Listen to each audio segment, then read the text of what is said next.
ETF index mutual funds నేర్చుకుని stock మార్కెట్లో రాణించాలనుకుంటున్నారా? వెంటనే ఈ నెంబర్కి కాల్ చేయండి.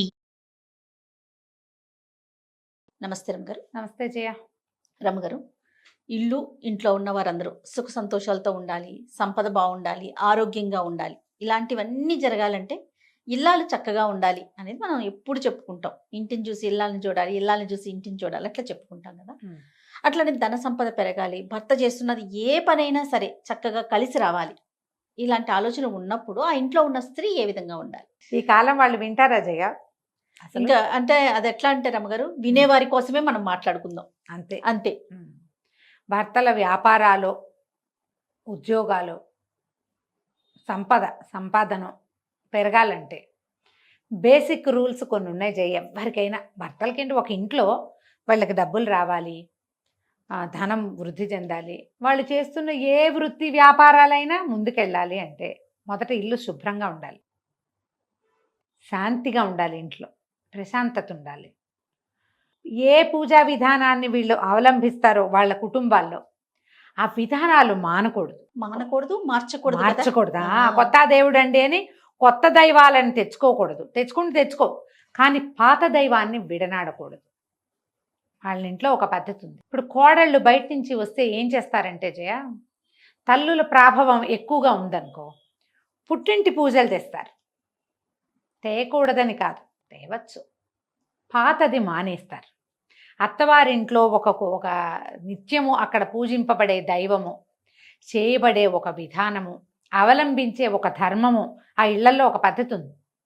ఎవరికైనా అన్నం పెడతారు, పక్షులు గూళ్ళు పెట్టుకుంటాయి వాళ్ళ పెరట్లో, అలాంటివి కూడా చేయ. తర్వాత ఎవరికైనా ధన సహాయం చేస్తారు, ఏటా ఇంతమందికి బట్టలు ఇవ్వాలని, ఇంతమందికి ధనం ఇవ్వాలని చేస్తుంటే ఇది కంటిన్యూ చేయాలి. అవి మానకూడదు. రైట్. అత్తగారు చేసేవి ఏవైనా, అత్తవారింట్లో జరిగేవి ముందంతా లేదండి మా అత్తగారే మొదలు పెట్టారు, నేను చేయకపోతే ఏమవుతుంది అని అడగద్దు. అత్తగారు కూడా చేసేవైతే మంచిదే, కానీ మన అత్తవారింట్లో ఒక విధానం సాగుతోంది, దానివల్ల వీళ్ళు బెటర్మెంట్కి వచ్చారు అంటే బాగున్నారు అంటే అది మానకూడదు. ఏవైనా చెడ్డ పనులు ఉన్నాయి వాళ్ళ ఇంట్లో, దీనివల్లే మీకు ధన సమృద్ధి లేదు అని మీరు ఏ పురోహితుడితోనో, ఏ జ్యోతిష్యుడితోనో, ఏ ధర్మశాస్త్రం, ఏ విచారణ చేసి చెప్తారు కదా, ధర్మ విచారణ చేసి వాళ్ళ వల్ల కనుక తెలుసుకుంటే ఆ పర్టికులర్ విధానం మానుకోవచ్చు. ఓకే. కానీ శుభప్రదమైనది, నలుగురికి ఉపయోగపడేది, ఈ ఇంట్లో నుంచి కొంత బయటికి వెళ్ళి పాజిటివ్ ఎనర్జీగా మారేది ఏదైనా ఉంటే అవి మానకూడదు. ఇల్లు శుభ్రంగా ఉంచాలంటే జనాలకి ఇప్పుడు ఓసిడి ఒకటి పట్టుకుంది. వాళ్ళు రేపు కోవిడ్ తర్వాత విపరీతంగా ఓసిడికి గురయ్యారు. అవునండి. ఓసిడిలో ఇల్లు శుభ్రంగా ఉండటం, ఎంతసేపు సర్దిందే సర్ది, తుడిచిందే తుడిచి, కడిగిందే కడిగి, కూరగాయలు విపరీతంగా కడగటం, ఎంతసేపు హెల్దీ తిండని అదో పిచ్చి. పీరియడ్ ఇష్యూస్, అది కలుపుకుంటే ఏమొస్తుందో, ఇది కలుపుకుంటే ఏమొస్తుందో, అది కలిసిపోయింది కాబట్టి అదేదో అవుతుందేమో, ఇలాంటి భయాలు పిచ్చల కింద ప్రబలిపోతున్నాయి. పిచ్చ వల్ల ఏమి బాగుపడదమ్మా, పిచ్చి కింద పిచ్చే డెవలప్ అవుతుంది. అవును. పిచ్చికి పడద్దు. అలాంటివి ఏమైనా ఉంటే దాన్ని రిపేర్ చేసుకోండి, దానికి వైద్యం చేయించుకోండి.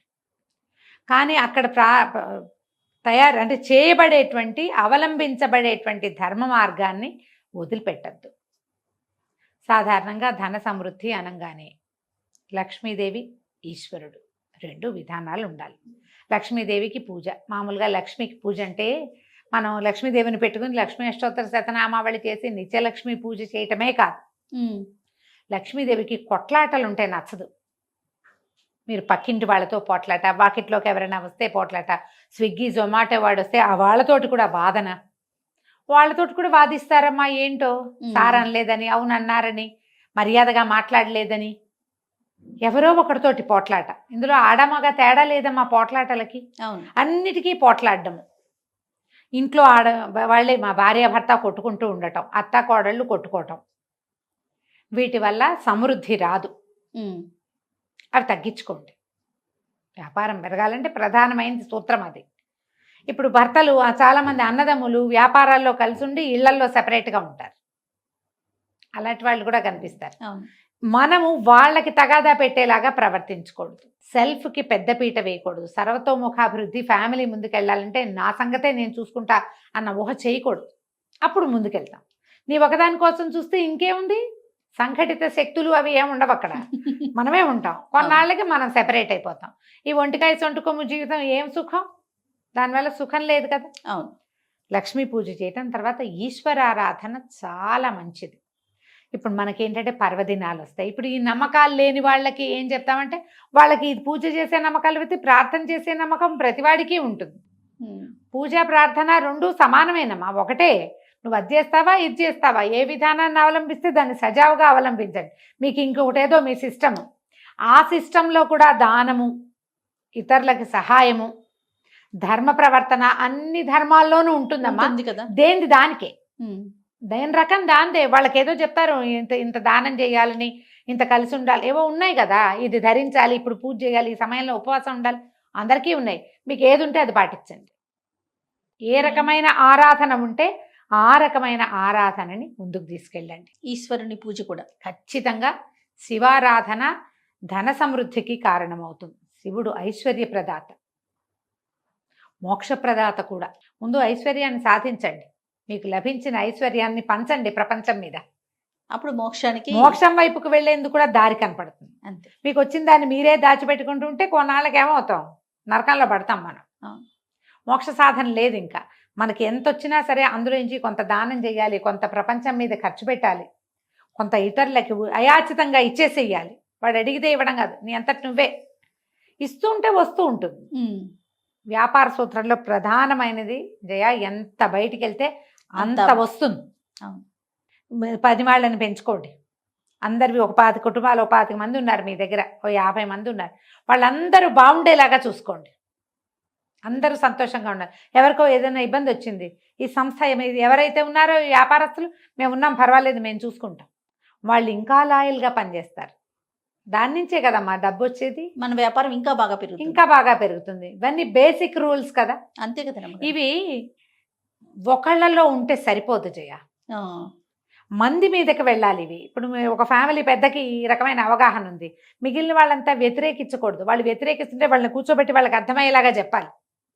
ఇది మన వ్యాపార సూత్రం, ఇదే మన ఐశ్వర్యానికి కారణం. ఇలాగే ఉండాలి.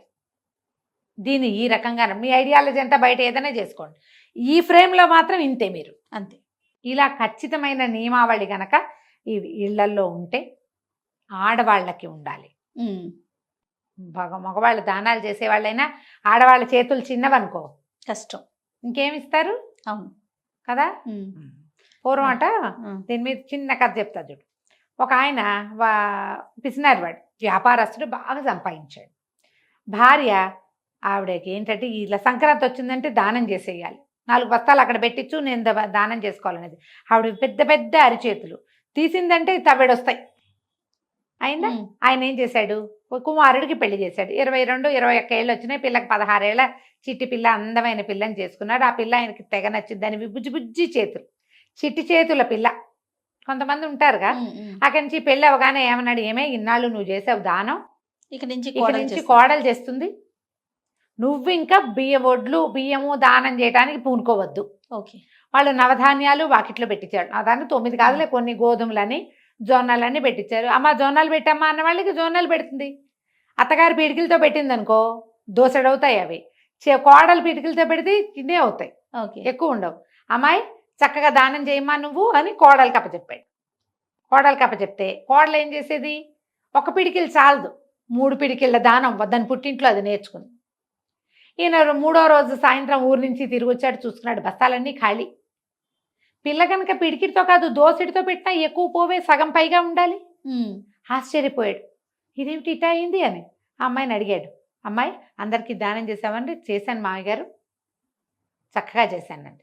మెల్లిగా భార్యను పక్కకి తీసుకెళ్ళి అడిగాడు, ఏమే దాన్ని చెయ్యి చూడు, ఆ పిల్ల చెయ్యి అంతే, చిట్టి పద్మం వల్ల ఇంతే చెయ్యి, అది ఎంత పెట్టినా వెళ్ళవే, ఎంతమందికి పెట్టినా ఇటా పెట్టింది, మొత్తం ధాన్యం అంతా అయిపోయింది, అన్ని బస్తాలు ఖాళీ అయిపోయినాయి, ఏం మిగలేదు, కనుమ నాటికి ఖాళీ మొత్తం. అడిగితే ఈవిడ చెప్పింది, నేను ఒక్క దోశలే పెట్టేదాన్ని, దాని వాళ్ళ పుట్టింట్లో వాళ్ళ నాన్నగారు 3 పిడికిళ్ళు పెట్టించేవట, 3 దోశలు పెట్టించేవట. 3 దోశలు అత్తగారి దోశల కంటే పెద్దవే అవుతాయి. అంతేగా.